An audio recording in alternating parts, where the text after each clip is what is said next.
and thank you, everyone. Governor DeSantis, I want to present to you this participation trophy. Now, probably not going to win the election, right? But we're proud of you for trying. There you go. Sorry, buddy. He's special, he's unique, and he's our little snowflake. Thank you. Here you go. Did you want the award? We're so proud to see you. Oh my goodness. Hello and welcome to everybody here. Happy Sunday. Welcome to the Jaybe show on Revolutionary Blackout Network. I am your host, James Fauntleroy. So good to see all of you here on this beautiful Sunday afternoon. Easy like Sunday morning. Yes. Welcome to all of you. Just to let you guys know, the Jaybe show is on Sundays on Revolutionary Blackout Network. You can also see me on Thursdays with the Savvy and Jaybe show, and you can also find me on Tuesdays at 2 p.m. on my channel, on the Jaybe Font channel, so you guys can always find me there. So good to see you. If you have not already, please make sure to give a like for this stream as well, because that pushes us out into the algorithm. And thank you so very much for your support. If you guys have not already, you guys can also get your subscription to our Substack absolutely free, so you guys can be aware of whenever we go live or upload clips, so you guys are aware of that, because you know the YouTube notification system isn't as reliable, especially for those of us in independent media. So please make sure and go ahead and do that. Shout out to all the patrons on Patreon, and thank you so very much for all that you do, because without you guys, we would not be able to have this network. So thank you so very much. We also do fundraising for our graphics designers. So thank you so very much. So if you guys can go to Venmo at Revolutionary Blackout, or go to Cash App at $Mutual Aid Forever. That helps us out with paying and making sure our graphics designers are paid well. So thank you so very much. If you have not already, I'm just letting you guys know, I am also part of the Orlando Mutual Aid Group for RBN. So if you guys would like to donate to that, you guys can go to $Orlando RBN. We are trying to get a donation drive ready for grocery gift cards and toiletries, so that we can deliver this to our unhoused neighbors here in Orlando. So if you guys can, that would be greatly appreciated. Thank you so very much. Now, as I always do, I'm going to say hello to all the people in the chat, because y'all matter that much. Yes, absolutely. So we are going to start off with Demosoc says, greetings and salutations. Hello. I am aware that the black, red, and green in your profile picture stood for anarchism, socialism, and environmentalism, or am I wrong? That's a nice guess. That's a very nice guess. But if you look at the African flag, what are the colors? Red, green, and black. This is a all-black group.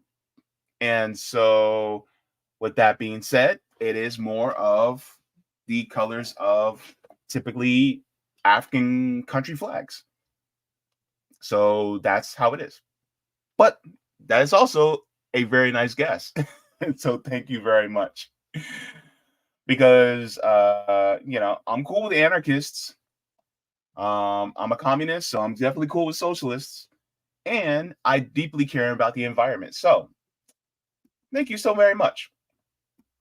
We also have Royal T225 coming in saying, B1 fam, good to see you as well. We have Victor the Van saying, JB, happy Sunday, y'all. Victor, good to see you. We have, it's not unusual to hate love with anyone. Tom Jones coming in saying, it's Monday for me. Oh my gosh, I love the profile picture. Oh, that's from one of my favorite movies. Man, that Heath Ledger did his thing in that movie. Can't you agree? Thank you so very much. H coming in saying, love the energy. Good to see you as well. Nice to have you. DC coming in saying, what up? What up, DC? What up? X Mobile coming in saying, cheers from Pennsylvania. My family, a lot of my family is actually from Pennsylvania and West Philly. So nice to have you. Good to have you in here as well. Robbie Burns says, Kafia, good stuff, JB. Yes. Huge shout out to KD Lewis. He has made a few appearances on my channel. He is also part of the Orlando chapter for RBN. This was a gift from him. So shout out to KD Lewis for this Kafia. Look, I'm loving it. This is amazing. So thank you so very much. Yes, I love it. All right. Tom Jones says, good day from New Zealand. Oh, nice. All right. From the back of the planet or the front of the planet, whichever part you are. But nice to have you. Black Ronin says, it's the colors of the Pan-African flag. Basically, yeah, thank you.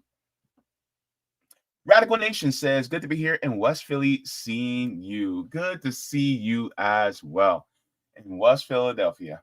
All right. And yes, Royalty 225 says Heath is the best. Yeah. Rest in peace, Heath. Rest in peace. We have Mr. Bark coming in and said, red, black, and green signified black or Africans since the 60s and 70s. Saw all over New York City when I was a kid. Interesting. All right. Nice. All right. We have Aspen Fallen coming in. Thank you so very much. Good to see you. All right, picture this new media. Halal Ernie says, RBO. Good to see you.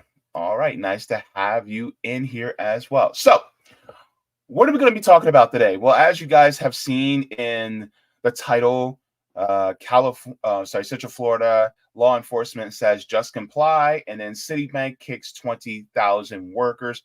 That's what we're going to be talking about today.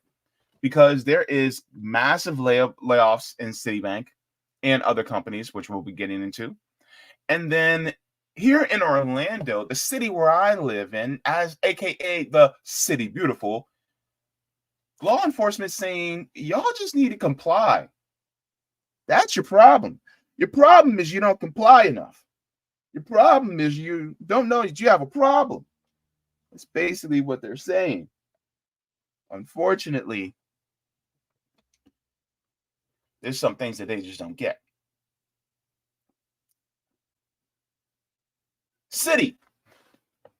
Citibank is one of the largest banks in the United States. I remember back in 2007, I remember watching the news one day. And in the news, the headline was Citigroup loses $19 billion. I said, what? How in the hell do you lose $19 billion? How did that happen? And then, as you all guessed it, what happened? 2007? Oh, it was the crash, right? The crash, the 2008 crash had happened. People lost homes, jobs, lives. And so this showed a lot of us, particularly a lot of us millennials, that the system was very fragile. System wasn't as strong as we were told when we came out of high school and out of college. So a lot of us seeing this, we were just like, what in the world is going on? And so then next thing you know, we started getting laid off. We started going into poverty. And so how we thought of this system was, man, this system is messed up. So you know what a lot of us did? A lot of us went to Wall Street to occupy it. We said, we're sick of this shit already. And so that's what we did. Until we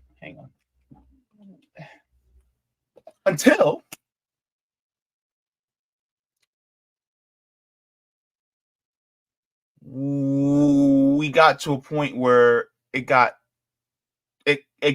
killed. by the powers that be. But that's the thing about Citigroup, is you see a lot of these companies, you see how fragile they are. Maybe fragile is the wrong word. They're dumpster fires. I think that's a more accurate term. They're dumpster fires. Because what's the primary goal is profit. So I'm going to talk about what happened in Citigroup. And I appreciate this website. If you guys have not, you guys can go here. I know some people may be a little bit critical of them, but they do good work. World Socialist website. Okay. So World Socialist website actually puts out an article a day ago. It says Citigroup announces plans for 20,000 layoffs as corporate attack on jobs continues into 2024. One of the things that I actually like about news sites like this is that, number one, look, let me increase my size. Hang on. Is that everybody in media has a bias. I don't care who you are. Corporate media has a bias. They always have a bias towards corporations. Right-wing media has a right-wing bias. Left-wing media has a left-wing bias. Well, liberal media has a liberal bias, right? Neoliberal bias, particular. And guess what? You bet your booty that even those of us on what they consider the far left, we also have a bias. Yes, my bias is I actually want people to be able to work. I want people to be able to live. I want people to have housing. I want people to have health care. I want people to have clean air and water. And I do not want war on this planet, especially for the sake of making profits. So that's one of the reasons why I like sites that actually says, yeah, we are biased, but at the same time, we're actually fighting for something a lot better. Anywho, everybody has a bias. So there's no such thing as unbiased media. Anyway, let's continue. So it says Citigroup announces plans for 20,000 layoffs as corporate attack on jobs continues in 2024. Now, it says American banking giant Citigroup announced plans on Friday to lay off 20,000 people across its global workforce. These are by far the largest layoffs announced so far in 2024, which has already seen a substantial job cuts as corporations use automation to eliminate whole sections of the workforce. Another 40,000 workers will be removed from Citigroup's payroll under its planned spinoff of Mexican bank Banamex, that country's second largest. Overall, Citigroup's workforce will decline from 240,000 to 180,000 due to the cuts, which are expected to largely take place over the next 2 years. The job cut announcement that Citigroup follows the announcement earlier in the week of hundreds of job cuts at Google and Amazon. Google also plans to restructure its ad service unit, which currently employs 30,000 people, as it moves towards implementing artificial technology. You know what Google owns, right? Most of you are watching on it.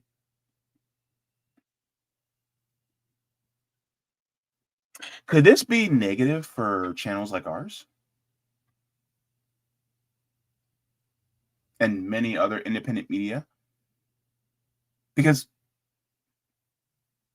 if they're cutting those jobs, especially in the ad department, when it comes to, because it's no surprise, all of us channels, we make ad revenue. And so, we make ad revenue because that's how we're able to continue keep going. But what if they start messing with that, especially with AI?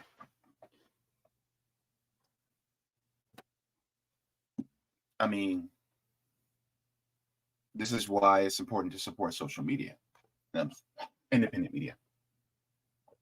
This is why it's important to, if we're on different platforms, like for instance, Rockfin, Rumble, and others, support independent media on other platforms too.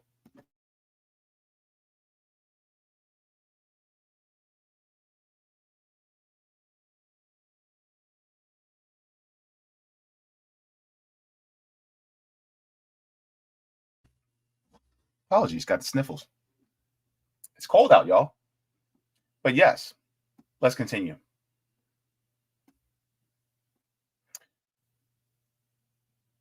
Google also plans to restructure its ad service unit, which currently employs 30,000 people.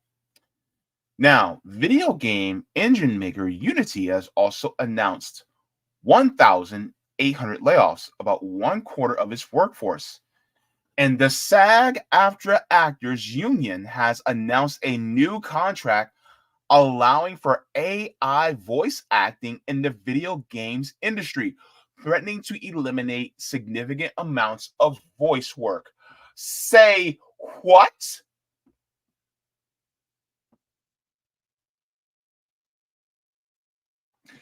AI voice acting? Hold on, look. See, this is exactly why I wish that I had some liquor in this cup right now. But you mean to tell me that you guys are going to start laying off and not hiring any voice actors for video games, and this is going to be AI? And you don't think that this is not going to be a slippery slope into voice acting into cartoons and different shows and commercials?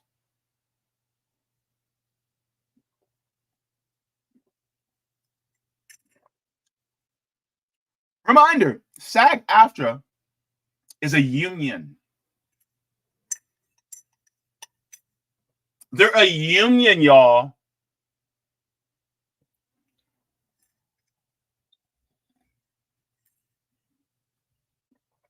And they approve of this? Doesn't sound very worker-centric to me, does it? But that's what they did. Now, I want to continue in this article, but let's just hover over this for a second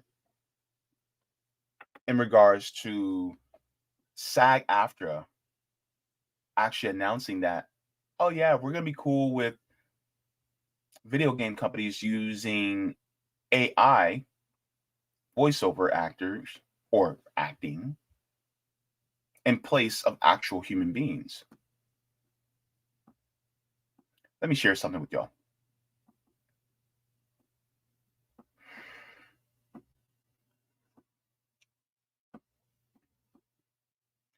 Let's go. So SAG-AFTRA, the actors union that helps both voiceover work actors and screen actors and stage actors, has come to an agreement with Replica Studios about the use of AI in voiceover work. And it's not good. If you weren't aware, right now there's a big dilemma because AAA studios are trying to use AI replications of people's voices to do voiceover work in their games and movies and whatever. And the group of people that's supposed to protect creatives did the exact opposite. So the agreement says that if you make a replica of your voice with AI, that you will still own the rights and royalties to that throughout the entire production. And this is intended to protect the unauthorized digital simulation of their voice likeness and performance. This is a great example of AI being done right. And as wonderful as apparently that is, SAG kind of forgot that we don't want AI replicas of our voices, period. Like, we like doing work. Let me ask you this.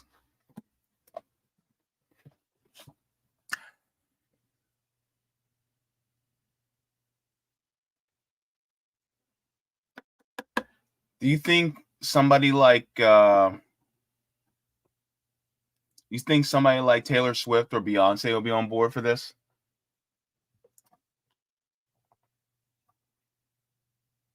What about Nicki Minaj? Kid Cudi? What about Lil Nas X? Would he be on board for this? How would somebody like Gladys Knight feel? Patti LaBelle? Smokey Robinson? How would they feel? What if they used AI to come out with a new Whitney Houston album? See where this is going?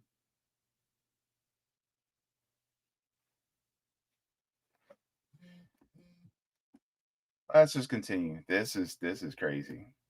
And this is all part of job cuts. We like acting. We like using our voices to create art. That's kind of what we're fighting for. We don't want to fight for rights over our AI replicas. We want to fight to make AI replicas not a thing. And the funniest part about this whole entire thing is this right here. Approved by the affected members of the union's voiceover performer community, this contract marks an important step towards the ethical use of AI voices. And if you go on Twitter, you'll see that it appears nobody was asked about this. Nobody approved it.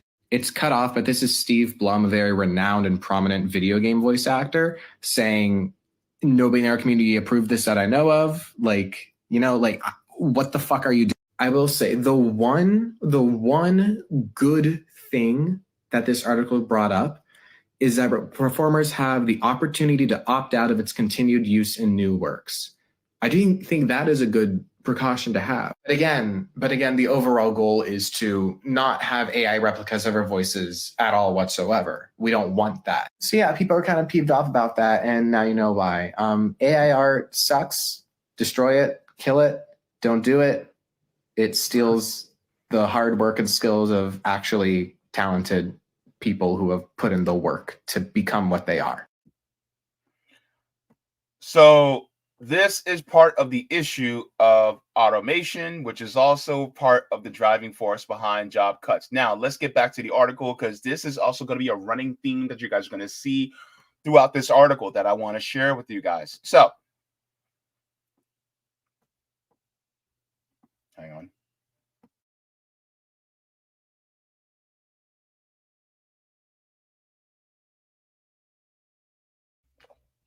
Apologies. All right. Back to the article. So that's happening. It says less publicized, but no less significant are the major cuts underway among industrial workers. More than 3,000 auto layoffs were announced at the end of last year as industry continued to shift towards electric vehicles, which require far less labor than traditional gas vehicles. Hundreds of layoffs have been announced at UPS as the logistics company moves rapidly to increase the use of automation in its warehouses. A massive restructuring at United States Postal Service is underway, which aims to close thousands of local offices and eliminate at least 50,000 jobs. Then it talks about other job cuts. Cost-cutting plan at Nike as well. So that's going to happen, which is increasing automation and use of technology. This one talks about Intel, which is carrying out job cuts as well. Next one, it says 3% of staff cut at investment bank BlackRock, equal to about 600 people. In a memo explaining the cuts, BlackRock executives wrote that new technologies, likely reference to AI, would help the company achieve significant efficiencies in how we operate. So it says a major factor in job cuts over the course of a year is the use of automation by companies to ratchet up the exploitation of the workforce. According to the survey by resumebuilder.com, nearly 40% of businesses leaders predict that they will cut jobs this year, with similar numbers citing AI as the major reason.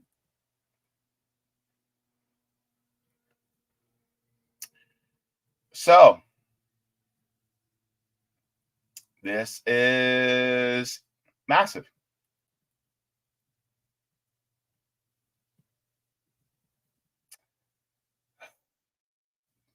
Jeez Louise.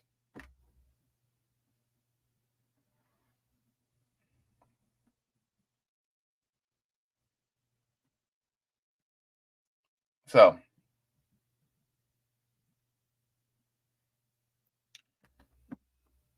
ultimately, what happens now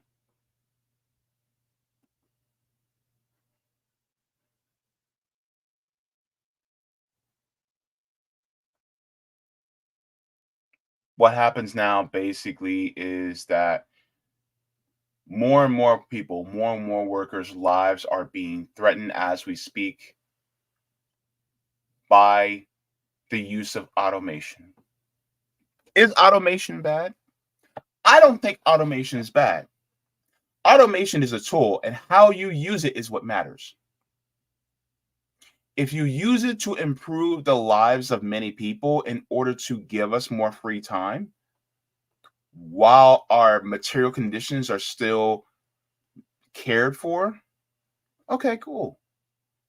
But if you're using automation in order to get rid of people entirely, but then people end up suffering and their material conditions are cut off or fall by the wayside, then guess what?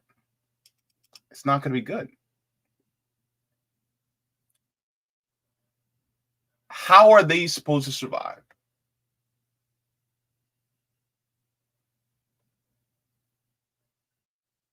That's the problem. The use of automation should be used to improve the lives of people, but instead, the pursuit of automation is used to increase profits instead of increasing the quality of life for people. So, by that very metric, this shows how capitalism really, and for all intents and purposes, makes itself obsolete. It's literally selling itself short because of the factors of greed. Because once you start laying off more people, guess what? That's more people who are broke. More people who are broke can't afford the goods and services. Even though it's automated, we can't afford it. So really, these corporations are really backing themselves into a corner as we speak, because the more they lay off, and yes, you can say, well, there's some jobs that will come up, but everybody's trying to automate.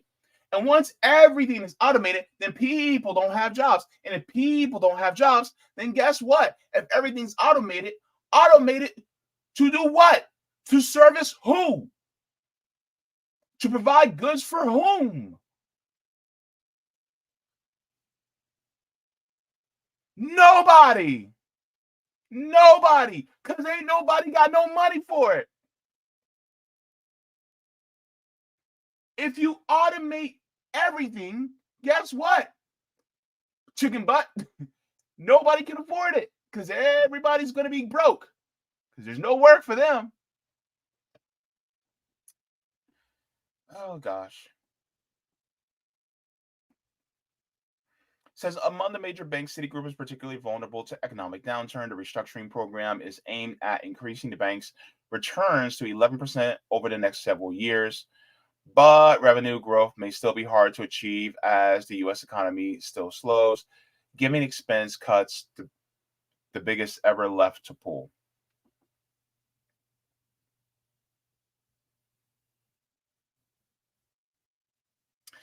It says uncertainty in the financial situation was indicated in a statement by J.P. Morgan Chase CEO Jamie Dimon released alongside the bank's quarterly earnings report.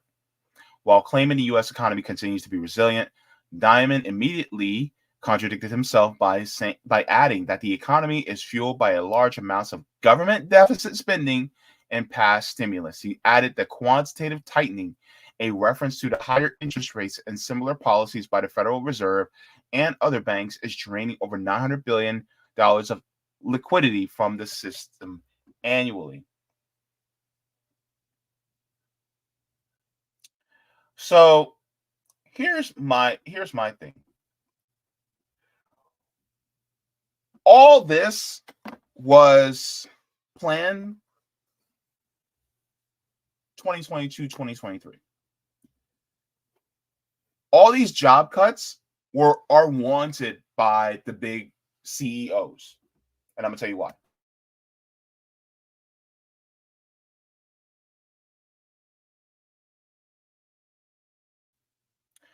The big CEOs want these job cuts for one particular reason.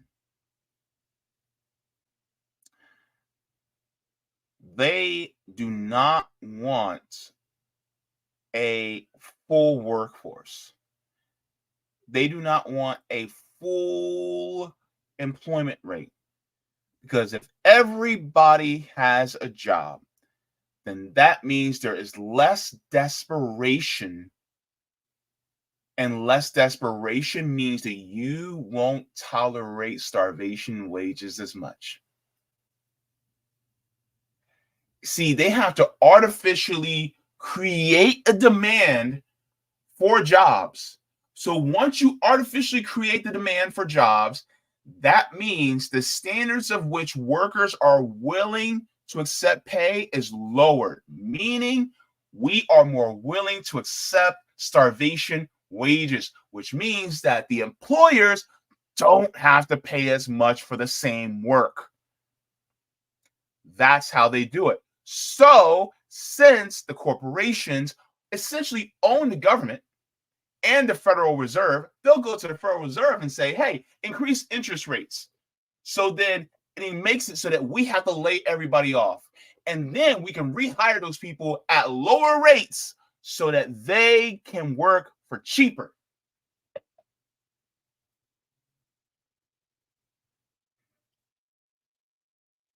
But competition.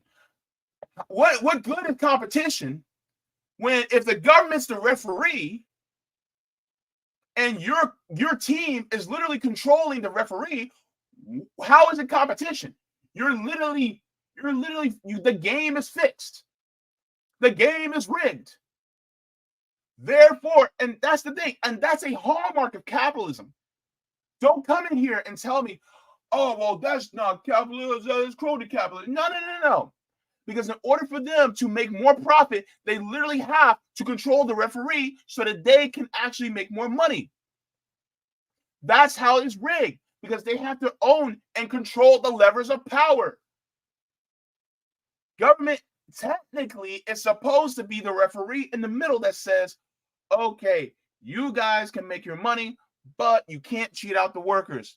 And the workers, you guys can, work, but at the same time, you guys can't take over. This is how it's supposed to be in a capitalist paradise.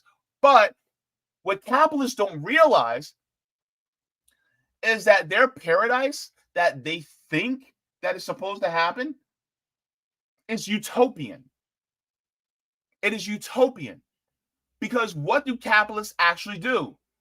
Capitalists will always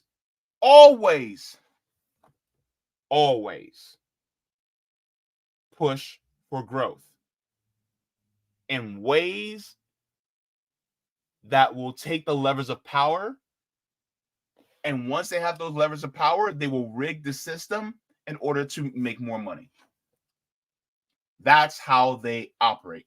And don't let anybody else tell you otherwise. Because if you look at all the businesses, like for instance, a lot of big agriculture, video games, media networks, telecommunications, whatever, they're all consolidated into just maybe 2, 3, 4, maybe 6, right? Companies. We call those oligopolies, meaning few of companies, basically. So when you have an oligopoly, you can technically say, oh, we're not a monopoly. Look, there's other businesses, but you got an agreement. You got an agreement with those businesses. And that agreement means that we won't buy you out, you won't buy us out, but you keep your side, we'll keep our side. And as we wrench up our prices, you wrench up our prices. So basically, it is the producer that is against the consumer. And the producers of both respective companies are in cahoots with each other. And then they raise their prices. And so the consumer is left, they're screwed. It's like, where are you going to go? If Comcast raises their prices, you can set your watch to Spectrum raising their prices too. And then who also does it? AT&T will raise their prices. Then Verizon will raise their prices. Then T-Mobile will raise their prices. And where are you going to go? You can try to go to their more low-cost carriers, but guess what? Their low-cost carriers, which are owned by them, are also going to raise their prices too. That's how it works in capitalism. And then on top of it, they actually have all the politicians in their pockets. So then once the politicians are in their pockets, then guess what happens? The politicians will rule in their favor. They have the judges in their pockets, and the judges will rule in their favors too. I don't care if the judges are right-wing conservative or liberal left-wing. They're all the same. They all side with the corporations. Go ahead. Go ahead and look it up. Go to opensecrets.org and look up who gets funded by who. And every single politician that you can think of, pretty much, they're owned by corporations. So let me share this with you guys too, because ultimately what Citigroup is doing is really just to increase their profits year over year, because we're about to end the fourth quarter. Fourth quarter ends in February. And for a lot of these companies, this fourth quarter was not good. It wasn't good. So guess what? In order to kind of make their shareholders happy, then they gotta, oh man, we gotta cut here and there.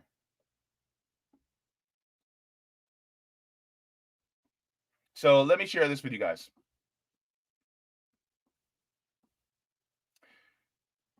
Ba-da-ba-ba-ba. I'm thugging it. All right, so hey, there you go. All right, cool. It expects to incur as much as $1 billion in severance and reorganization costs this year as it continues the process of eliminating 20,000 roles as part of Chief Executive Officer's quest to boost the Wall Street giant's lagging returns.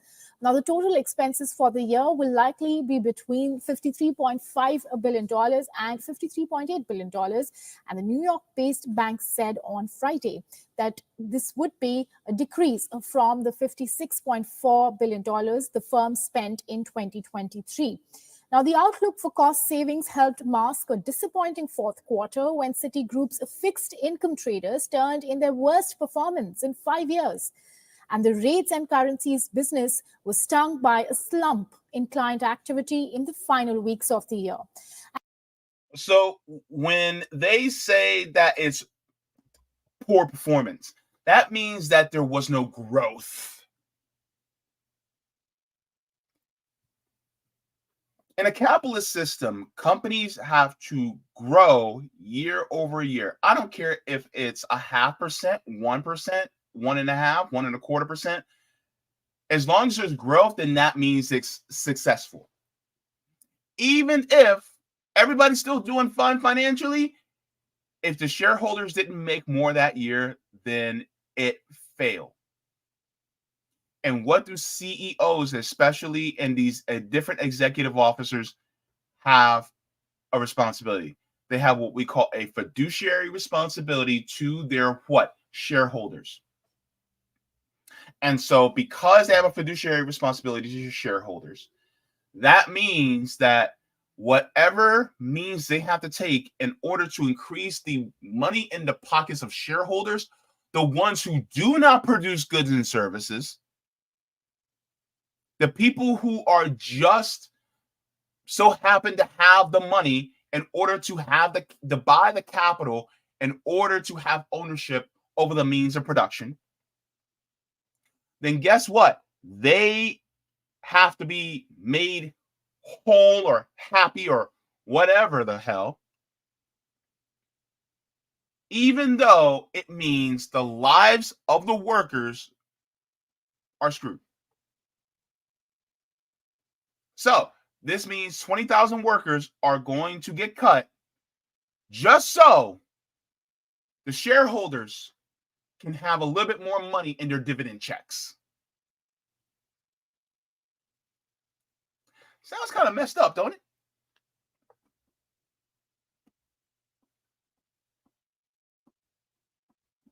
And the revenue from the business slumped 25% to $2.6 billion.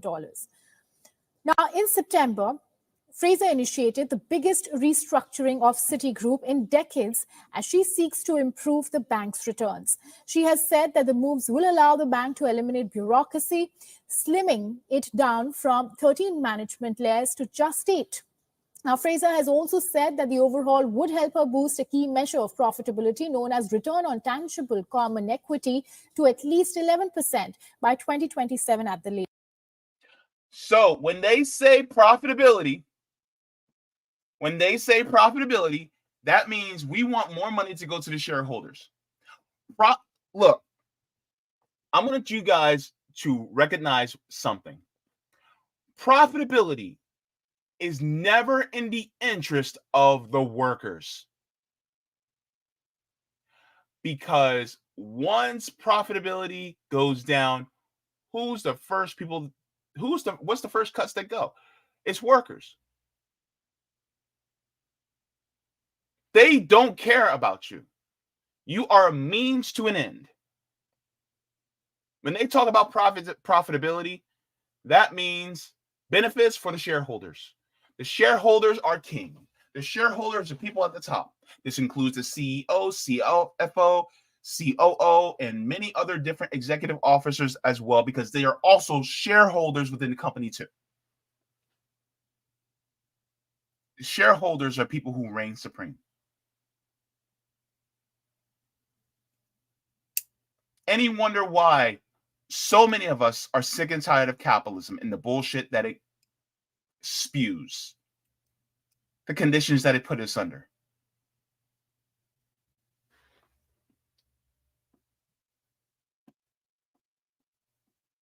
Let's continue. Latest. She also reiterated that medium-term guidance on Friday. The 20,000 roles that Citigroup will eliminate include job cuts as part of restructuring, as well as dismissals that would have occurred anyway. So Citigroup's quarterly results swung to a $1.8 billion loss, or $1.16 a share. Now, that included a number of one-time items, including a $780 million charge tied to the severance the bank offered to employees impacted by the restructuring. Now, the company also recorded a $1.7 billion charge to operating expenses in the quarter to cover a special assessment to replenish the federal deposit insurance corps after a series of bank collapses last year.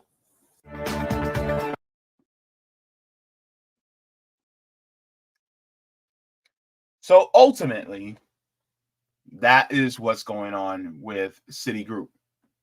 And this is why it is so important that we really have to change this system. Because as long as you have institutions like Citigroup, JP Morgan, Bank of America, and the like existing, they also have control of our government.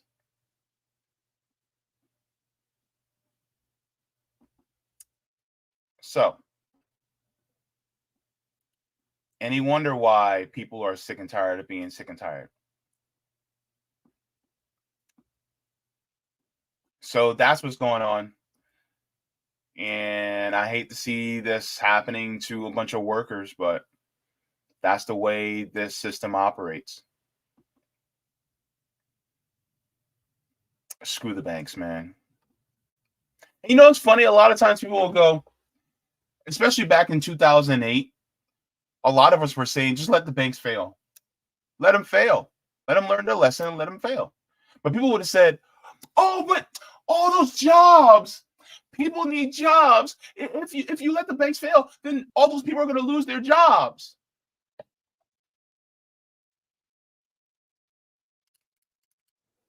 It's funny when you say that, when these banks,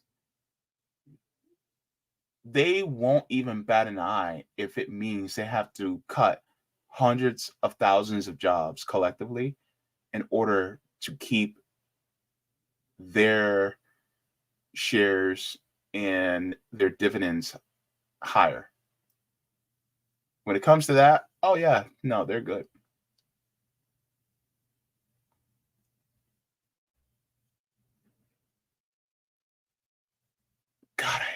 capitalist. But yeah, so that's what's happening. Let's go to the chat. So just making sure I didn't miss any super chats, any at the star. Let me go through this really quick.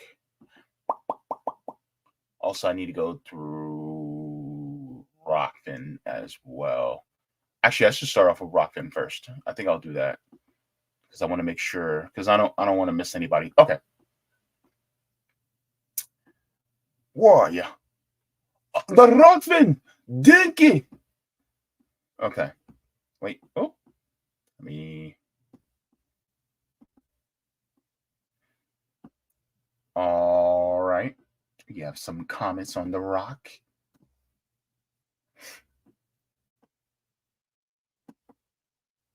Rock. Steady. Steady rocking all night long. All right. So thank you so much. Roger Meadows says, so what's up? We going to start these cooperatively owned studios or what? I'm saying. Lois, thank you so much. Lois Drumheller says, I mentioned this early in Kit's Heartland's Media live stream. Watch the 1980s movie Looker. It was a great example of a murder story and the use of AI to replace the actor from Michael Crichton book. Interesting. Also, shout out to Heartland's Media. They're going through a tough time as far as their channel. And if you guys are on Twitter, make sure to tag YouTube creators and Team YouTube on there and tell them to reverse their decision, because Heartland's Media is getting their accounts suspended because of some claims, copyright claims, which are clearly under fair use. So if you guys can help them out there, they're also doing great work. Kit and Daniel from Heartland's Media. So thank you so very much. Continuing on, Roger Meadow says, CBI, Citizen Ballot Initiative, Amendment for a Right of First Refusal Amendment. Once company grows beyond a certain threshold or begins to automate, they must make offer to workers to buy it. Right of first refusal amendment: before a company decides to go public, they make the offer to workers to buy. Then Citizen Ballot Initiative Amendment, saying before a company outsources, they make an offer to workers to purchase the company. CBI Amendment, making existence of share-held companies unconstitutional. So when they leave, they have to leave their company at the door. So thank you so very much for that, Roger, as well. So let me go to this one. Gayla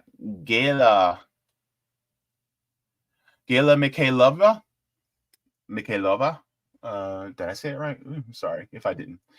Great analysis. Voice acting is already a tough industry to get in, and now it'll be even harder. Yeah, and I wanted to get into voice acting, but it just never panned out for me.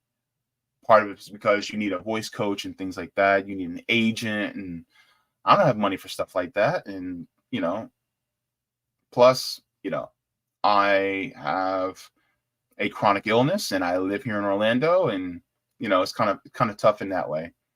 But yeah, so I think it's BS that SAG-AFTRA was like, oh, we approve this. Like, the hell? What are you talking about? Aspen Fallen says, love the keffiyeh scarf. Thank you so very much. Appreciate it. All right, let's go to the rest of the chat.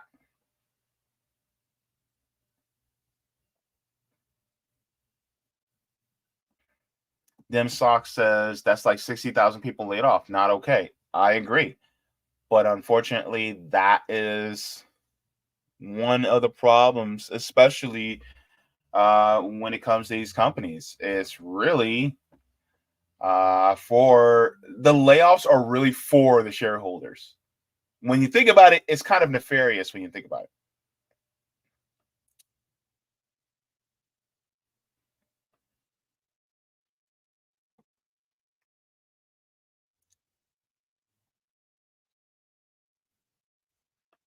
Oh, Victor Devan says because SAG actors don't consider voice acting to be real acting. You know, it's funny when people talk about, oh, voice actors aren't real actors. It's like, okay, then you do it. Try it out. Make it happen.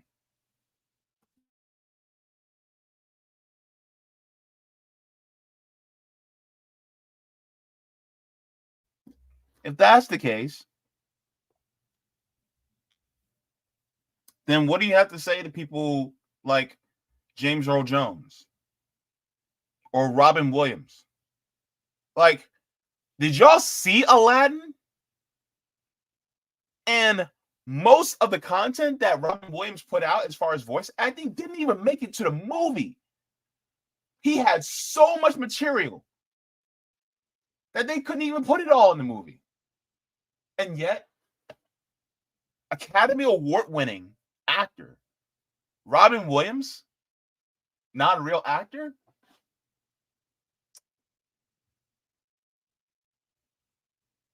Hell, Whoopi Goldberg was in the movie. She played one of the hyenas. She's also an Academy Award winner. Now, for some people, that doesn't really mean much, of course, but they're talented.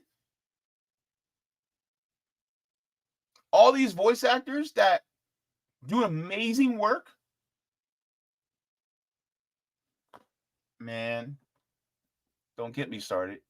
It feels almost kind of hierarchical, right? Feels kind of elitist, like, oh, you're not on camera, you're just using your voice, so you're not really acting. Sit down. They probably sound all robotic.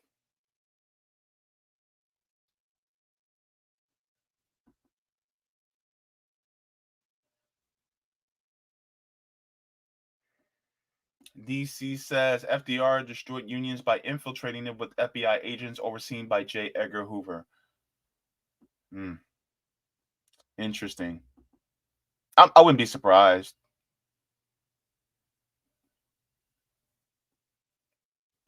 Let's go to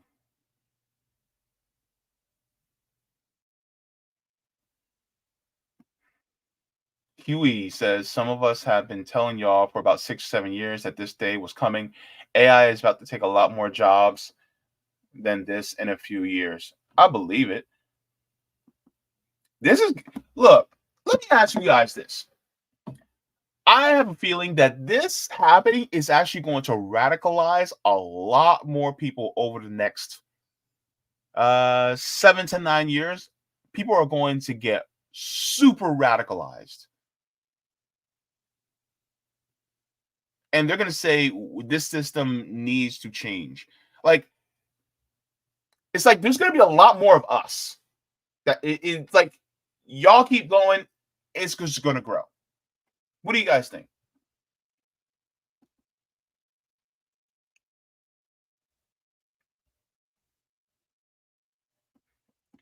Myra says, James, you're a good person. Love your info. Oh, thank you. Thank you so much. It's very nice of you. Very kind of you. Thank you. Camp Cat. Thank you so very much. Thank you. Appreciate it. Violin says, AI art is the wholesale negation of intrinsic value itself. Only the commodity is valued. This is the point. Art is the expression of humanity and a medium. If it's done through AI, it's not art because it's not expressed by means of a human being. When a poem is written and spoken of, that is art if it's done by a human. When a picture is taken, that is art because it was taken by a human being and made into a photograph.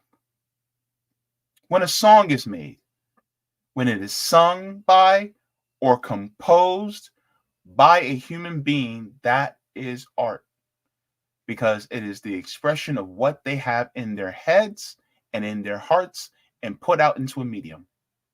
AI does not have a head. AI does not have a heart.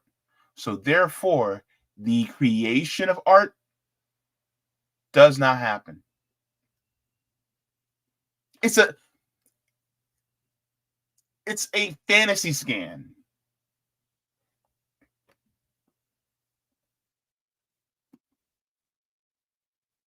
And art is extremely important, especially at times like this. Because once you start to mess with art, guess what? You're messing with human expression. And it's deeply important, especially in times like this. I'm telling you, baby.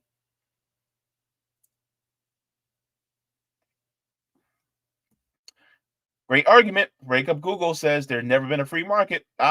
Well, you got me there. Because if it was truly free, then workers would be able to make their demands, and then they would be able to have their wages according to true market forces. But if you're manipulating the market so that workers will be more desperate, that's not free market. That's really just market manipulation. That's fixing.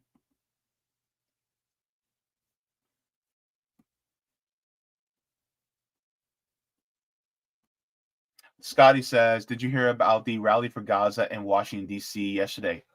400,000 showed up in Washington, D.C. yesterday. I didn't talk about it today because I didn't get to see CJ last night, and I'm not sure if he talked about it last night. And I figured he'd probably talk about it tomorrow on the Nick and CJ show. So I decided now I wasn't going to talk about it. But yes, 400,000 people showed up in Washington, D.C. yesterday for Palestine, which I thought was a beautiful sight. And I wanted to go, but come to find out, the buses filled up before I can even get in.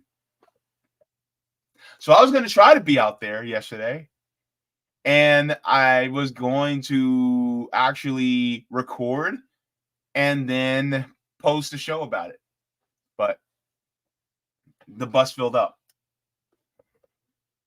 And on top of that, I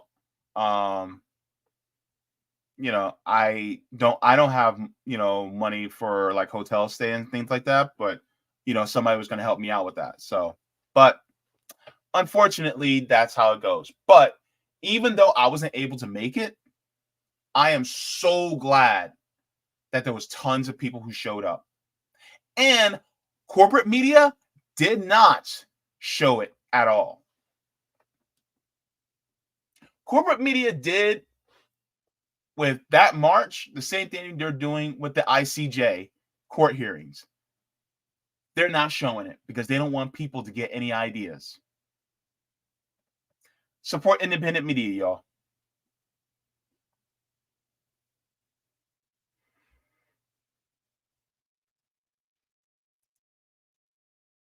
Oh man, Garland Nixon stream from there, Khalil Grigors. Man, I would have loved to meet him. And yes, thank you so very much, Sean Miller. I appreciate it. Okay. All right. So just to let you guys know, did you like the stream? Go ahead and give the stream a like. As well as we are also raising funds for our graphics designer. So if you guys can go to Venmo at Revolutionary Blackout or Cash App $Mutual Aid Forever, if you guys would like to, so you guys can contribute to that as well, because our graphics designer not only makes graphics, but also does our clips as well. So thank you so very much. And you're also raising money for Orlando Mutual Aid. So if you guys would like to, you guys can donate via Cash App at $Orlando RBN. We're raising money for grocery gift cards and toiletries primarily. So we're going to be getting into our next subject here. So just comply.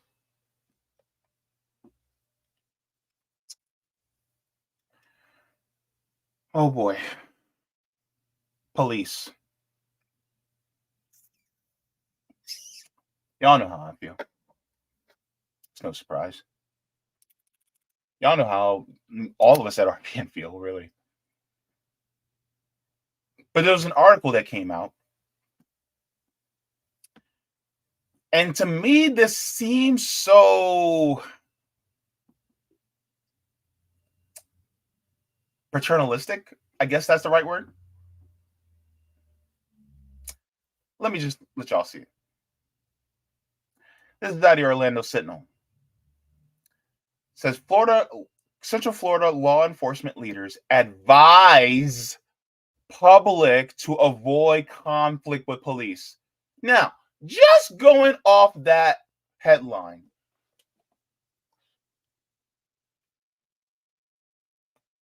they act like we're actually looking for something. Like we're actually looking to cause conflict with police. Ain't that some BS?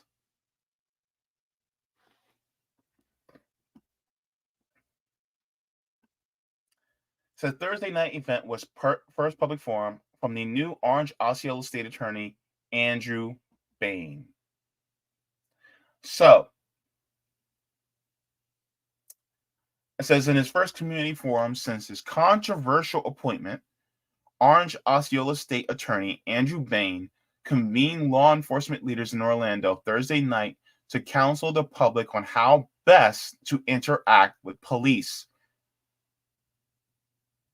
Counsel the public on how to best interact with police.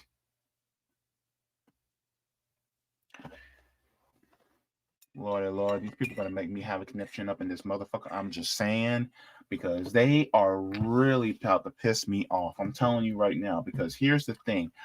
We are literally the people that are getting shot in the streets and getting our heads bashed in with billy clubs. And they want to talk about, oh, this is how you have to interact with police. I'm gonna try to keep it kosher on this channel right now. And I'm gonna try to make sure that I don't say anything that gets us a strike on this channel. But I'm gonna tell you right now, this is the biggest load of cow pie I have ever seen in my life. Let's continue because I don't want to say much more than that. Jaybe, be good, Jaybe. Ugh. Says the meeting put together with the assistance of the Florida Economic Consortium focus on the so-called de-escalation practices, essentially ways for citizens and law enforcement officers to diffuse potentially tense interactions that can otherwise lead to conflict or even violence. So, Jeremy Levitt says, the whole idea here is on both sides, courteousness is necessary.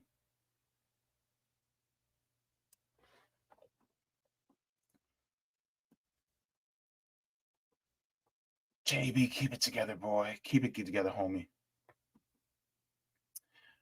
It says his comment came after dramatization of a traffic stop from the perspective of an officer and the people within the vehicle.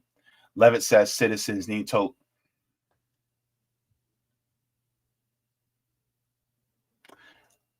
I got to get through this.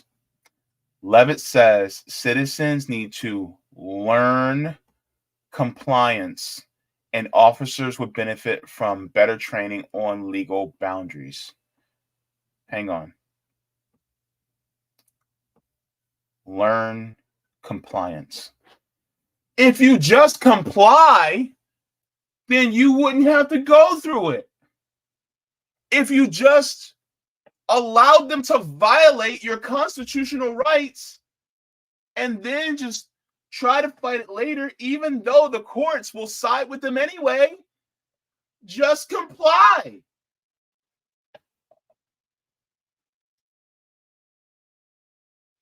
If you are law enforcement, then that means that you should know the law that you're enforcing and not violate constitutional rights.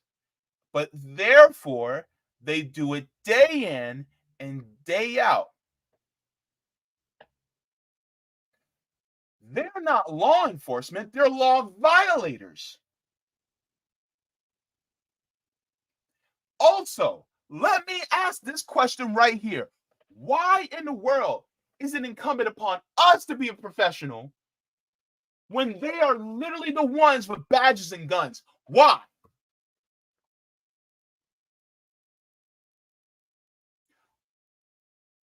We didn't spend 6 weeks in training. Yeah, that's right. 6 weeks. They don't get that much training. Versus other countries, they literally have to have a degree and like 2 to 4 years of training. Here in the United States, they don't get that much training because they don't. Let me keep it together. So therefore, most of their training is in firearms and things like that. When it comes to actual training for actual policies and things like that, which they will harass,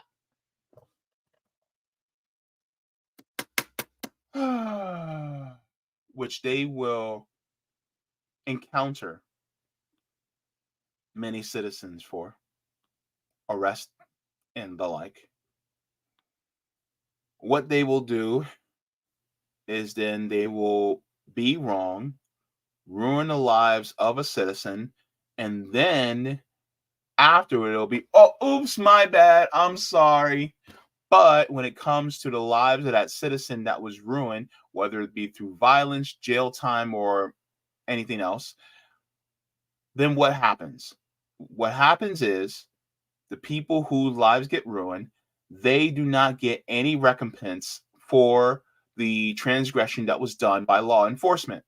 So this is a barrier, especially done by laws and policies like qualified immunity. So let's say, hypothetically, that something happens where I get harmed, physically harmed by police because of police brutality. And a lot of times the police brutality is brought on because the police are trigger-happy dipshits who want to shoot first and ask questions later. So if I get harmed and it was over something frivolous, which a lot of times it is because, well, they just like to do stuff like that just for the sake of it because they have a power trip. So what ends up happening is because I get messed with and I end up in the hospital and I get the medical bills, I can try to sue the police department and the police officers for the transgressions that they committed against me. But because of qualified immunity, I can't sue them. I can't get paid for damages because of what they did. That's how it works. And a lot of times, people are harmed when they did just comply. Didn't George Floyd just comply?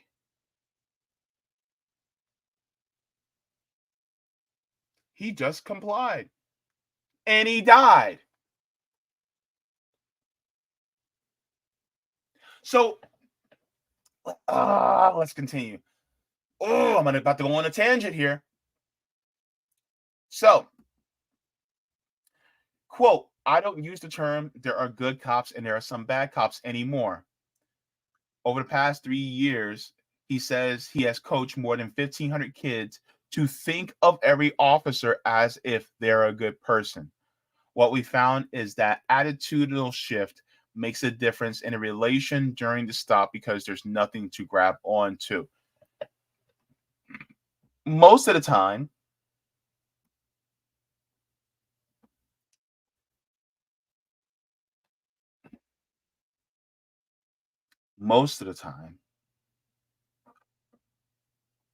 all of us are scared of cops. So when it comes to actually complying, we comply out of fear.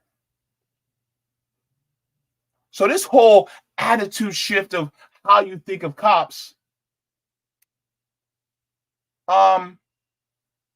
if they weren't such trigger happy and happy to bash your head in, then maybe, just maybe, we would have an attitude shift. But if a picture's worth 1,000 words, then a video's worth 100,000 words. And we have seen time and time and time and again of police officers bashing our heads in for no damn good reason. And then guess what? What does that do? That instills fear in us. So then when we get seen by a police officer, then guess what? We're scared. We freeze.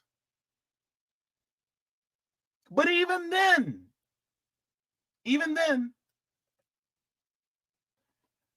we may still either get bashed in or lose our lives, especially if we are exercising the very rights they are supposed to protect us and enforce the law. But that doesn't happen. All right, let's continue. What spurred the discussion Thursday evening, Bain said, was his desire to engage the public and be that bridge our office can be from public to law enforcement. Bain was appointed by state attorney was appointed as state attorney by Governor Ron DeSantis in August, following DeSantis' suspension of elected state attorney Monique Worrell over claims she was failing to appropriately enforce the law. Now, if you guys go back on my channel, I actually spoke about his suspension of Monique Worrell. Monique Worrell was what you would consider a more progressive state attorney.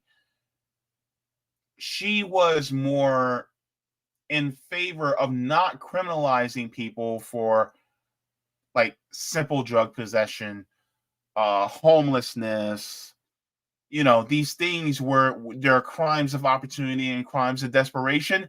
Well, she wasn't really interested in prosecuting people for those crimes, because ultimately those crimes are really bred by a system of inequity and inequality. So therefore, she saw no reason to really punish people for something that the system helps create. She'd rather, now, of course, she's a Democrat, and of course, liberals, they have their issues. But when it comes to some of the values that she had, well, I'm going to be honest with you, it was pretty, she was more fair than somebody like what DeSantis would want, especially when it comes to poor people and black and brown people. And guess what? Because she acted that way, Ron DeSantis didn't like it. So he took her out of her position and replaced her with somebody who was more gung-ho. Somebody that kisses the boot a lot more. And so that's exactly what happened. And she was the state attorney for the area that I live.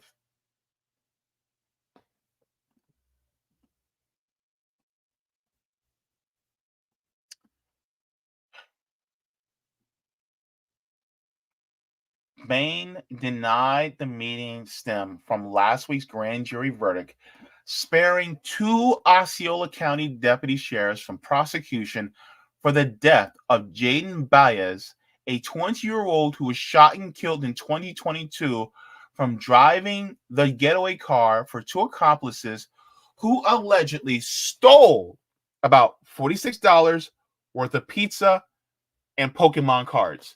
You heard that correctly. They got killed over pizza and Pokemon cards. Now you see exactly why I'm reacting the way I'm reacting right now.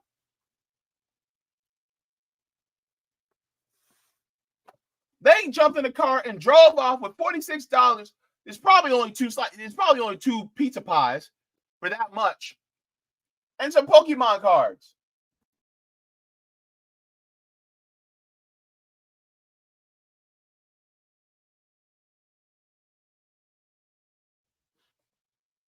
And then people wonder why they don't like the cops no more. They don't like the police no more. And they wonder why we say defund the police. Because they literally killed somebody over Pokemon cards and pizza.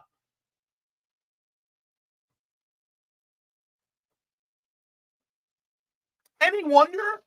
Any wonder why? And then they go, "Well, just comply."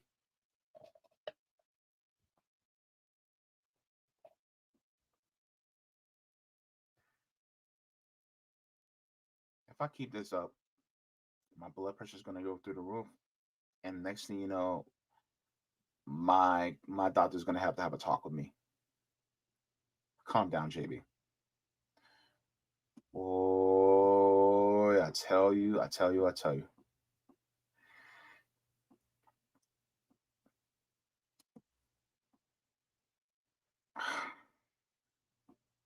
Says a civil lawsuit filed by the Baez family claimed that the sheriff's office fostered an agency-wide culture of escalating minor criminal offenses into violent and deadly scenes.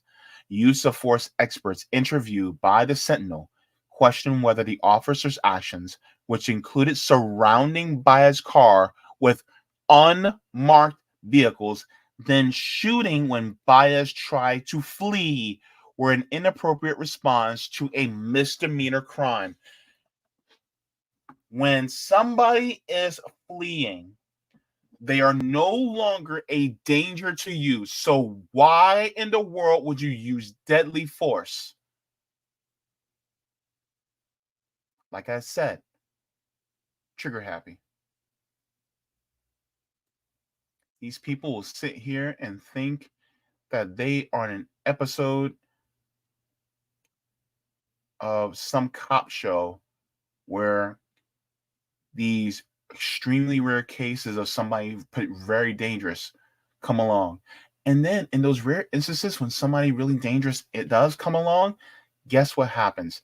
A lot of times the police don't even want to go into the building. They rather wait outside for a while and in a school shooting allow a bunch of kids to die because their superiors told them not to go in.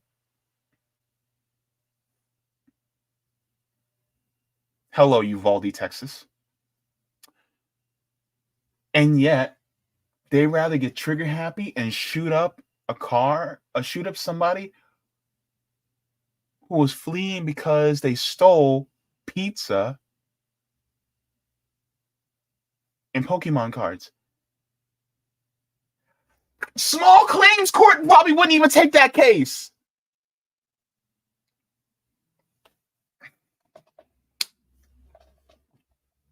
Golly, man. All right. Was this a coordinated thing? No, the forum had been a plan of ours moving forward into the new year.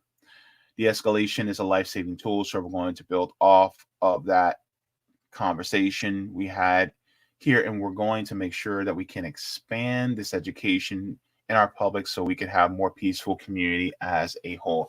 If you really want to make it more peaceful, then you need to get rid of poverty as one of the main issues, because poverty is one of the main issues that actually drive up crime. But they don't want to hear that. It says, was determined that Osceola deputies were not criminally culpable for Baez's death.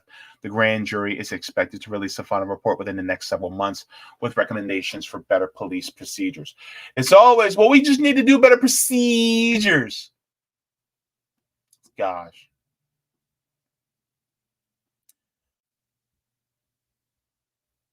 So it says, during the panel discussions, Stanley Murray, Eatonville's, and by the way, Eatonville is a predominantly black town. Eatonville's recently elected police chief made de-escalation personal. He said he showed his son videos of police encounters demonstrating how to respond to an officer during a stop. I'm going to tell you this right now. I have seen videos where people have responded in a very neutral or very, what's the right word? Innocuous way to police. And the police still escalated the encounter, and the person wound up dead. When it comes to police, de-escalation only works if both parties are willing to de-escalate. if the person that is being detained by police is willing to de-escalate, but the officer is not willing to de-escalate, then escalation is going to happen. And the one with the badge and gun is always willing to escalate. They're always willing to escalate because they want to escalate, because they want to discharge that Glock. They want to beat that person over the head. Oh, we really don't want to do it. BS.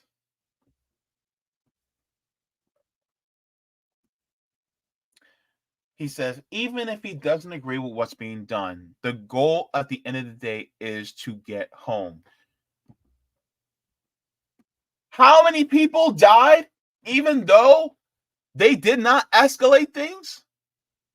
Even though they were standing by and exercising their constitutional rights in a respectful manner, how many of them were just trying to get home?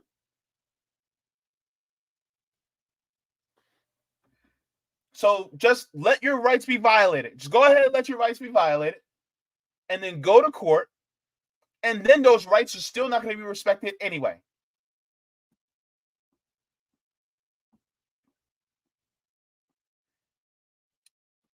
Continue, says, we just need to try to come up with better measures to improve so we can avoid any type of mishap.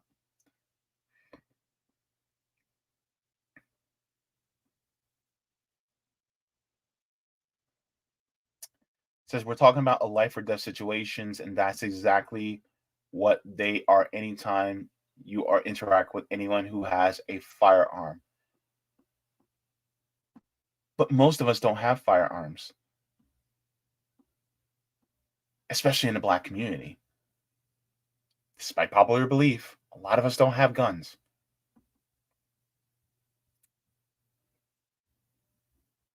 So they're saying, oh, we just need to communicate more. What have we been doing for decades? We've been doing a lot of communicating, but communication is contingent upon the parties listening. The public has been doing its side, its share, its side of the bargain, and trying to de-escalate. In fact, we have been more professional about de-escalation than police has. And yet, guess what? We still die at disproportionate rates. Let's share the statistics.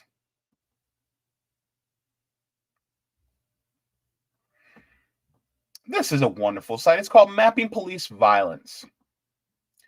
Mappingpoliceviolence.us.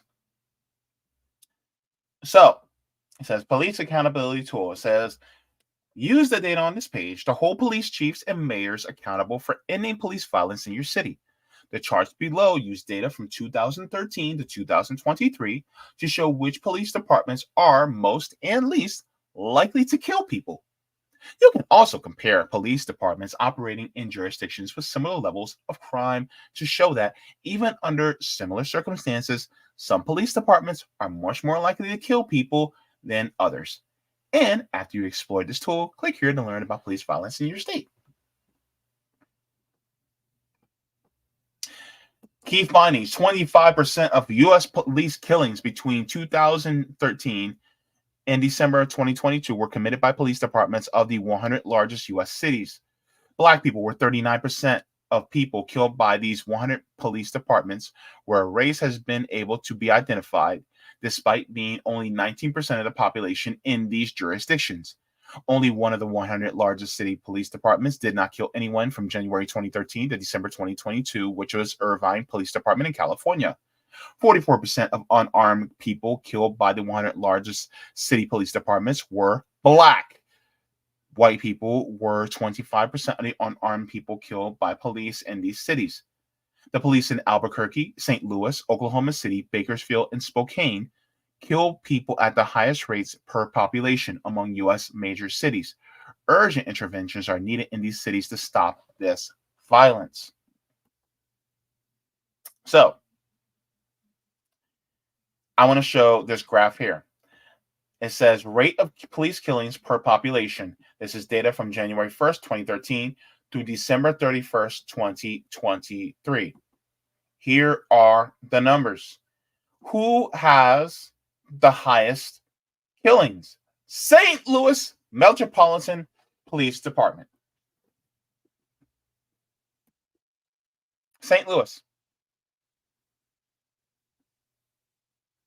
That's not too far from Nick. He's in Kansas City. Then you have Albuquerque, Tulsa, Phoenix, Spokane, Bakersfield, Tucson, Oklahoma City, Orlando.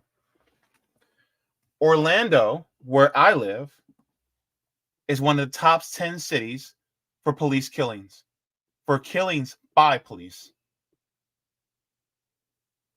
Orlando.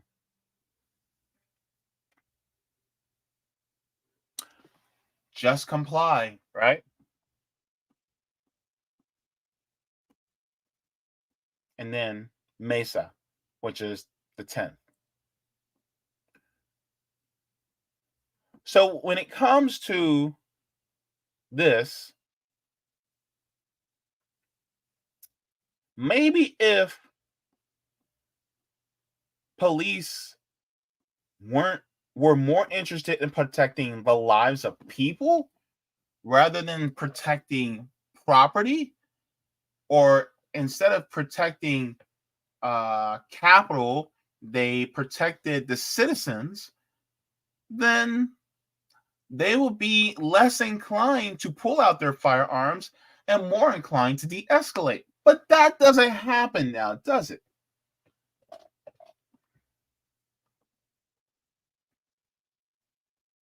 So I'm going to share this beautiful website with all of you so that you guys can share this as well, because I like this site.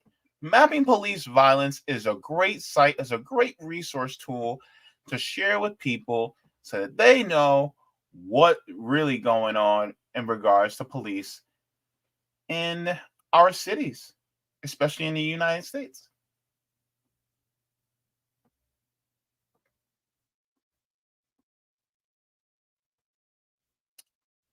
Let me share it here as well.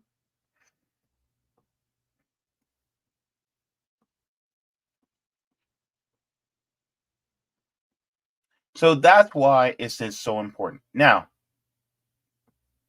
part of this is how police deal with different people, especially from those of us who are in a more lower income or poor socioeconomic background. And there was recently a new city ordinance here in Orlando that was passed, and I had on one of the members from Real Action Network they're part of a mutual aid group here in Orlando. I had him on my channel. His name is Hamer. And he was talking about basically this new city ordinance, which further criminalizes homelessness, and it further would criminalize protests. So I'm just going to share with you guys this. Shout out to Real. I actually went to one of their meetings last night. It was a great meeting, and I cannot wait to do some collaborations with them here in the city. But let's take a look at this, because they actually put out a TikTok about this. So let's go. This weekend, Orlando dropped an ordinance that effectively criminalizes homelessness. Yeah, Real Orlando and our friend Kevin here, who is a homeless resident in Orlando that we serve, we try to speak out against the mayor of Orlando and all his fucking lackeys for trying to pass Ordinance 2023-55, which bans people from blocking the sidewalk. Really what that means is they can just decide to arrest you if you're like a homeless person sleeping on the street or have your tent up because you're blocking it. And I kid you not, a couple hours later, a homeless man gets arrested after the mayor of Orlando was telling us that it was not targeting homeless people. 2 hours later, he gets arrested. Right now, we're trying to find a way to push back on this, but we know these liberals won't listen to us. We need socialism. This weekend, Orlando dropped an ordinance that effectively criminalizes homelessness. So ultimately, that's what it's about, right? Shout out to Real Orlando because they gave me the ordinance here, and I have it printed out. So ordinance number 2023-55. It says an ordinance of the city of Orlando, Florida, relating to disorderly conduct, amending chapter 43, section 43.06 of the Code of City of Orlando, Florida, prohibiting the intentional blockage of sidewalks, providing for severability, providing for codification, correction of Cheveners, errors, and an effective date. So it says commission the following act shall constitute disorderly conduct. So this is what they consider disorderly conduct. Any person who walks, stands, sits, lies, or places an object in such a manner as to intentionally block passage by another person or to require another person to take evasive action to avoid physical contact, or who, after being ordered to move by law enforcement officers, remains in or in any public street or sidewalk in such a manner as to block or impair movement of vehicles or pedestrians. Now, this is very vague. So if, let's say hypothetically, I'm a dialysis patient, right? Let's say it's a hot day and I pass out on the street. This has happened to me before. No surprise, right? So if I pass out in the street and I'm laying there and a police officer comes by, I am guilty of violating this particular ordinance that has just been passed. And then what do people who are walking down the sidewalk will have to do? They will have to evasively move out of the way in order to avoid me so that they don't walk over me or on top of me. Therefore, meaning that I would be in violation of this ordinance, meaning that even though my ass is passed out because of dialysis and it's a hot day, next thing you know, I can wake up in the back of a patrol car with handcuffs tied behind me because I violated this ordinance. This is the BS that we're talking about. And so when people talk about, well, just comply, well, guess what? It makes it a lot harder when you're making it inevitably illegal to either protest or be homeless, because there's a lot of homeless people out there that may sit on the sidewalk and you may have to divert your way a little bit just to avoid walking over them or trampling them. And yet now a police officer can literally say, oh, well, you're obstructing this walkway, so therefore you're under arrest. And they're already doing it. It says, or who, after being ordered to move by law enforcement officers, remain in or any public street or sidewalk in such a manner as to block or impair movement of vehicles or pedestrians. What happened last week on the bridges of New York City with pro-Palestine protesters? What did they do? They blocked the bridges. So therefore, when it comes to actually protesting and using your free speech right, can't do it with this ordinance. Now, they passed this ordinance. Mind you,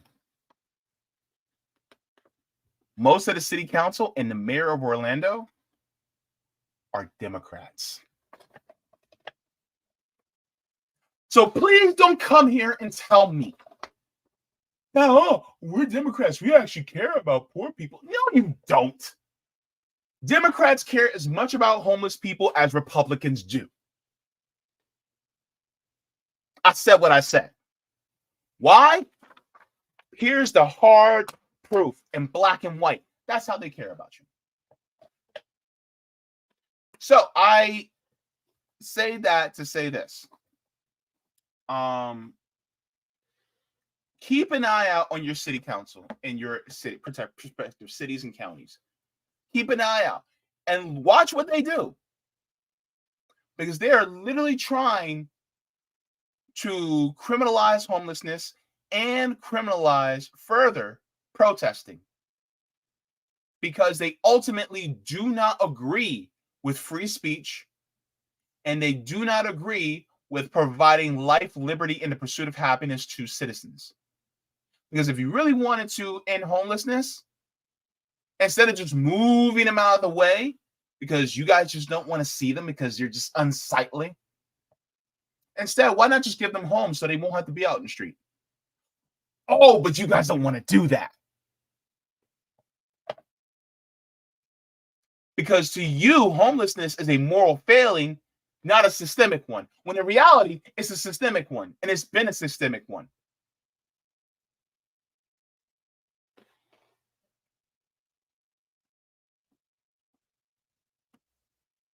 Let me share this as well, because I want you guys to see this as well. Anybody is in the Orlando area, please contact and follow Real Action Network, Real Orlando on Instagram. But here's what they say. So it says, Real and our Orlando comrades have mobilized Monday's city council meeting where the board passed ordinance number 202355, even after multiple community members explained the various ways this approval would negatively affect the city and its citizens.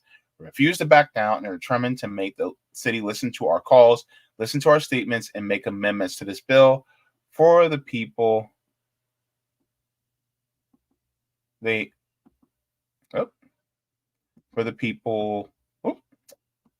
Sorry. Wouldn't scroll down.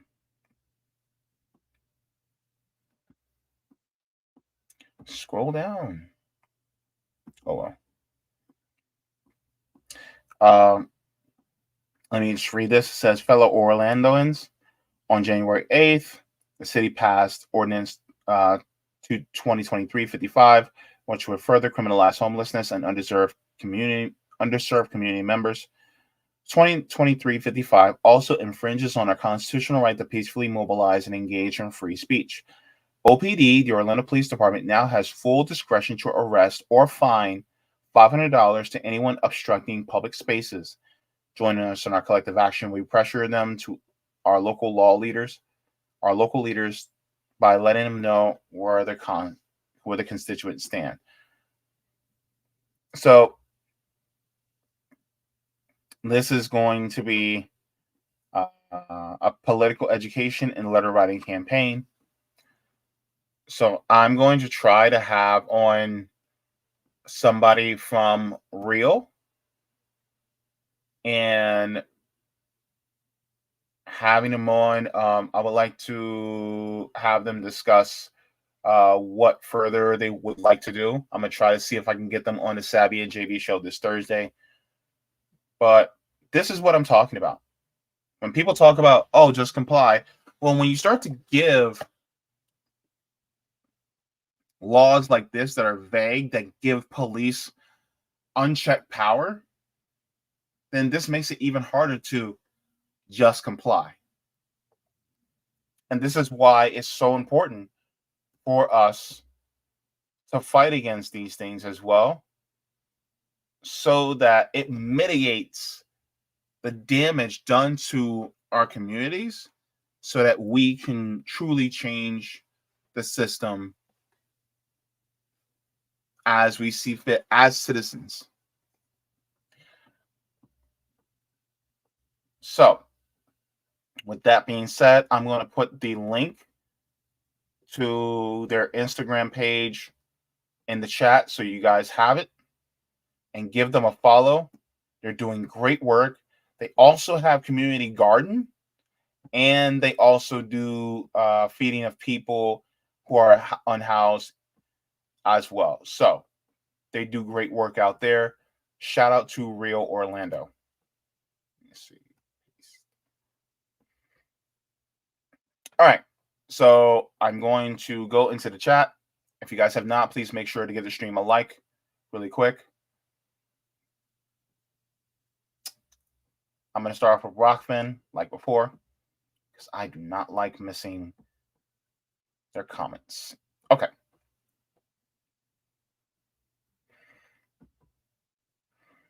So Lois says, fun fact, I went to UCF and shared a teaching class with those in law enforcement.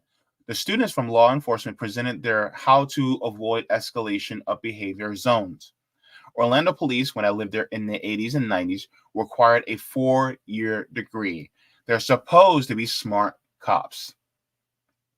Wow.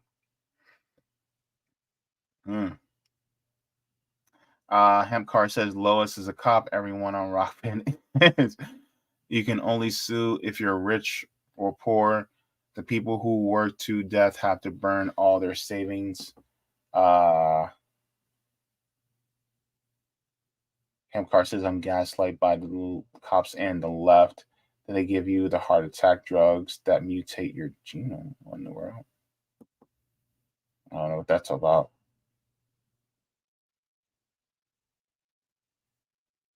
I guess you guys are arguing a little bit. Roger Meadow says we need someone to invent a gun like what stormtroopers zap Leo.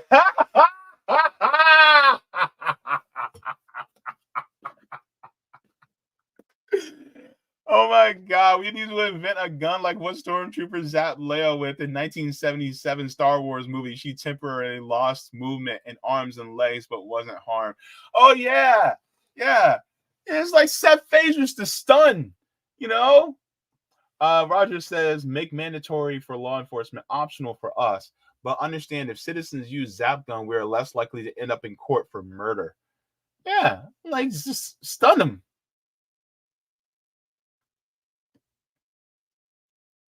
My goodness. Roger says, hey, JB, sorry to overload you with them Shin Yun stories, but don't forget the story afterwards regarding what your state is doing to hamper local wage hike. Oh, yeah. I got that. That's actually going to be a subject for my channel on Tuesday, so don't worry about that, Roger. But thank you so much. All right, so let me go to the rest of the chat. Meme Flower says, all planned and meant to divide the haves from the have-nots. Well, yeah, you're right about that. Rando Online says, both parties are trying to prop up capitalism. Democrats are the good cop. Republicans are the bad cops. Absolutely. You ain't saying nothing but a word, Rando Online. Thank you very much for that. Luz says, welcome to America. Yeah. Oh my gosh.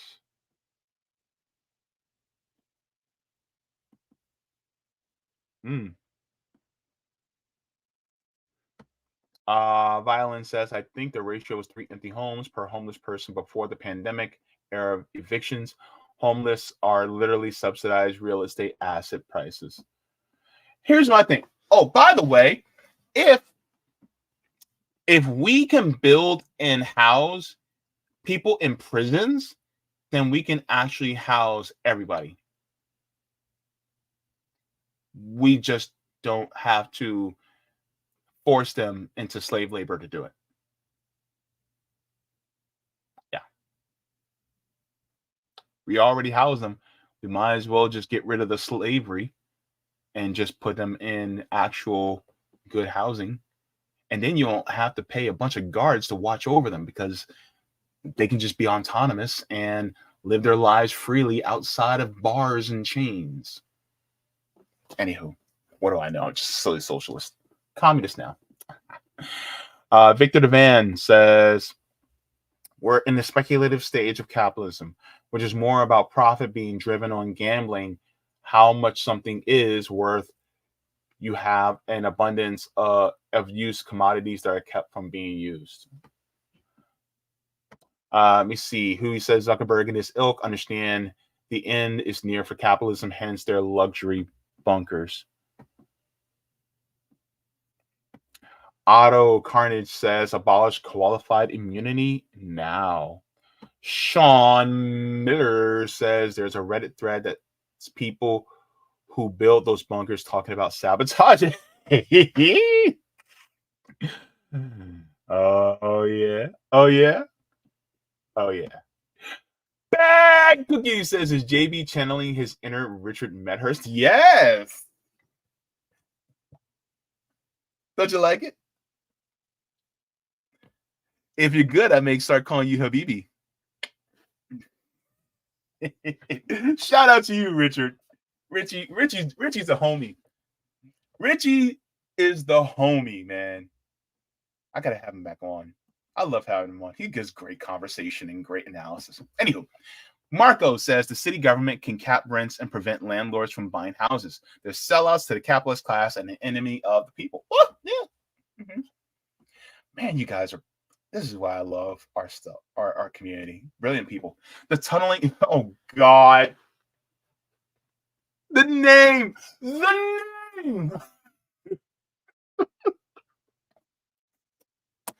What in the hell? Who is this? The tunneling Jew says we built a scratch and sniff section for Biden. I wish this had liquor.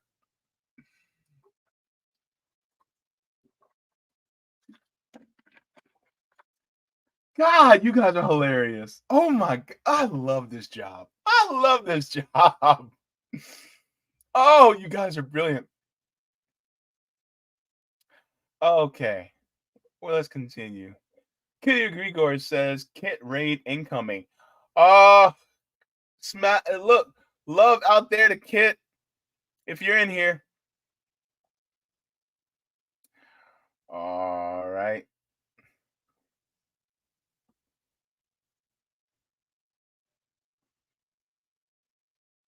All right. Yeah. Terry, you know that was funny. Breakup goo. Oh man, you guys are hilarious. Scratches. God, I love y'all, man. You guys are the gift that keeps on giving. You know that? All y'all. You guys are national and international treasures. Oh God.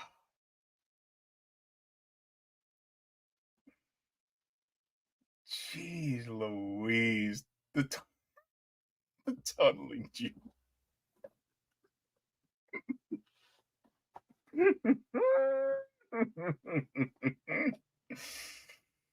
I can dig it. Let me stop. Can you dig it?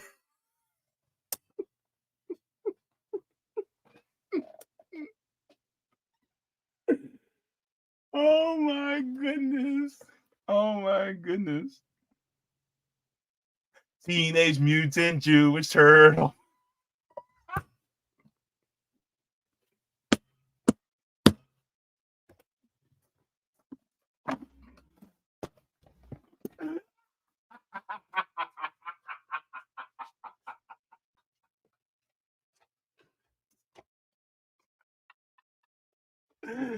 Oh God. Oh my gosh.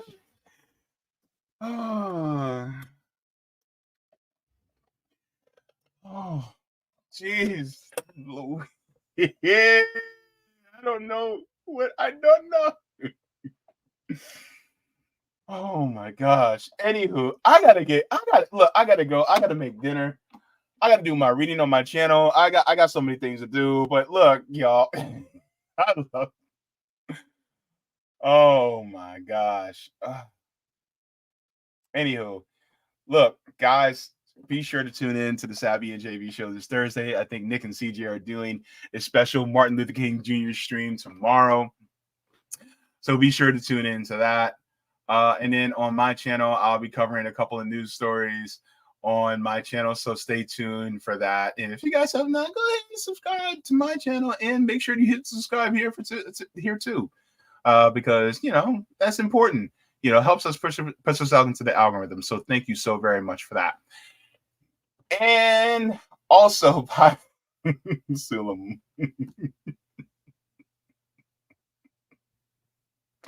Stop it! You're making me laugh too much. Y'all making me laugh in the chat now. Y'all making me laugh. Look, I'm not going to look at the chat no more. I'm not going to look at y'all. I can't look at you right now.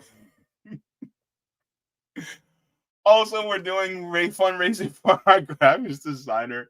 Just go to Venmo at Revolutionary Blackout and Cash App $ Mutual Aid forever. And if you guys are so inclined, you guys can also donate to Orlando Mutual Aid by going to Cash App at $ Orlando RVN for grocery gift cards and toiletries. We're trying to raise money for that. Also, if you guys would like to, you guys can also go to my channel. I actually do reporting on my channel as well, if you guys would like to. Yeah, I do okay over there. If you guys like me here, then, well, you know, hang on, so if you guys would like to, you guys can go there. Let me share that with y'all, because I usually don't do this, but I'm like, I'm in a decent mood. Let's share it. I do good things and not bad things. All right, so here's my channel. So if you guys would like to, then you guys can also go there. My last live stream, I talked about Elon Musk and labor, Mehdi Hassan, and I had Nico House on. So that was a great time. So if you guys would like to, or if you guys want to, and it's more shorter form, you guys can just take a look at the clips. And I actually did clips, I do clips as well. So if you guys would like to, you guys can take a look at that too. So thank you so very much to everybody for joining in. Thank you so very much for coming by to see me. It's really nice to have all of you here with me. Look, by the way, just to let you guys know, I'm going to be continuing the reading of Laziness Does Not Exist on my channel, but I also started a new book. Yes, The Will to Change, Men, Masculinity, and Love by Bell Hooks. Absolutely. You guys know I read these books on my channel and I discuss them as well. So if you guys would like to, go ahead and go to my channel. I already have a playlist for this, so I cannot wait to talk about this more with y'all. And I also have another book I'll be reading when the book comes in, and I'll start that as well. But thank you so very much to everybody. I'm actually going to play that clip again, because that Ron DeSantis clip was hilarious. Because since we were talking about Florida, I figured let's clown on Ron DeSantis. Why? Why not? Look, fascists deserve to be clowned on anyway. So let's do it. So we're going to clown on him one more time, and we're going to peace out. All right. Now, like I always say, water your plants, water yourselves, leave the world better than you found it. Smoke it if you got them, drink it if you got them. If you ain't got them, then watch something funny, because joy is revolutionary. Also, free Palestine. And yeah, I'm going to let y'all go. Oh, and by the way, forehead kisses to every single one of you. I'll see you guys in the next one. Be sure to tune into my channel for a reading that should be coming out sometime tonight. So, all right, have a good one. Ba, ba, ba, ba. Free Palestine. DeSantis, I want to present to you this participant. But nothing's going to stop us. Real quick, before we get started, thank you, everyone. Governor DeSantis, I want to present to you this participation trophy. Now, probably not going to win the election, right? But we're proud of you for trying. There you go. Sorry, buddy. He's special, he's unique, and he's our little snowflake. Thank you. Here you go. Did you want the award? Real quick, before we get started, thank you, everyone. Governor DeSantis.